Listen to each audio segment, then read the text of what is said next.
గొప్ప గొప్ప ఇనాములనే ఇచ్చి వేసే నవాబు నన్ను మాత్రం చిన్ని చిన్ని ముద్దులడిగే గరీబు.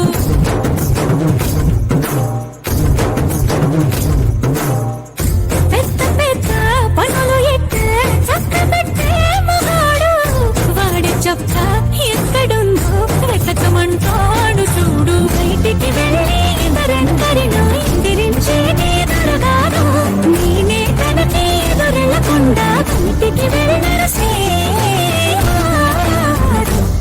సోసేకి అగ్గిరవ్వ మాదిరి ఉంటా.